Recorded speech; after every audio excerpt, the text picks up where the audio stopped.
próxima, a figura mostra o esquema de uma curiosa balança de dois braços em que cada braço é feito de um material de coeficiente de dilatação linear diferente do de coeficiente de dilatação linear do outro. Então, isso aqui é um material, isso é outro material.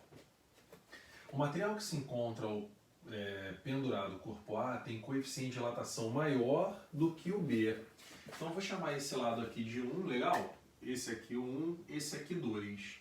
O alfa do 1, né, é maior do que o alfa do 2. O que significa isso? Se eu esquentar essa barra como um todo, o lado 1 vai crescer numa proporção maior do que o lado 2 vai crescer. Legal? Então vamos lá. Tudo bem. A temperatura reinante é baixa, típica de uma madrugada de inverno, e observa-se que o equilíbrio estático na direção horizontal, com o corpo A mais distante do ponto de apoio do que o corpo B. O que significa isso?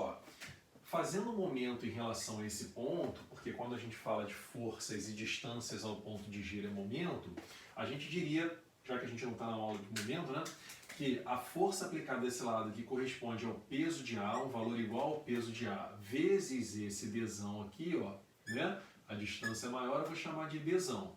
É igual à força do outro lado, que é um valor igual ao peso de B, vezes essa distância aqui, que é Dzinho, né?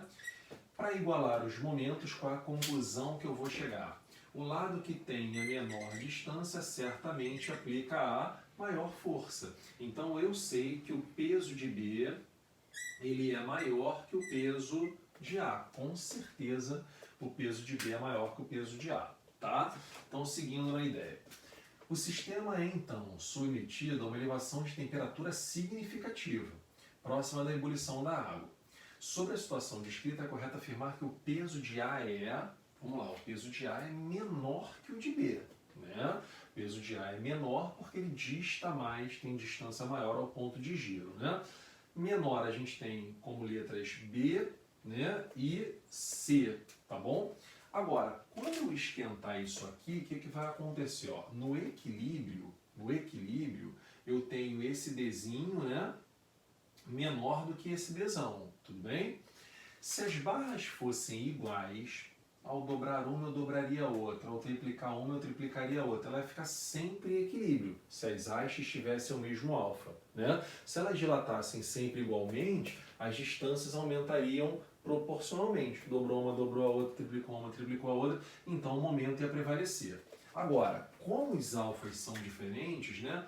Como esse cara aqui, escuta aí, o cara 1, né, dilata mais do que o cara 2, como o cara 1 dilata mais do que o cara 2, essa distância aqui vai crescer mais do que a outra. Os pesos não vão mudar, mas essa distância aqui vai crescer mais significativamente do que essa.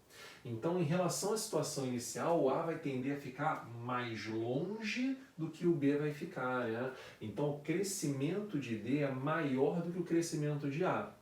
Isso significa dizer que o momento desse lado aqui vai acabar ficando maior do que o momento do outro lado. Então essa barra, por causa do aumento considerável dessa distância, essa barra vai girar no sentido anti-horário. O A vai descer e o B vai subir. Vou repetir, essa distância é maior do que essa. Ok. Se os alfas fossem iguais, os dois aumentariam na mesma proporção. Se aumentarem na mesma proporção, a barra vai permanecer equilibrada. Como os alfas são diferentes, esse cara vai crescer mais do que o outro lado. Então essa distância vai aumentar mais significativamente do que o Dzinho. E isso vai fazer com que esse momento aqui acabe ficando maior do que o outro. O A vai descer e o B vai subir. Com isso, a resposta da questão é: peso de A é menor que o de B, e a barra gira no sentido anti-horário, né? O A desce, girando no sentido anti-horário, letra B de bola. Difícil essa questão, né? A ideia é difícil dela, porque relaciona com o momento aí o couro come, mas é uma boa questão, tá bom?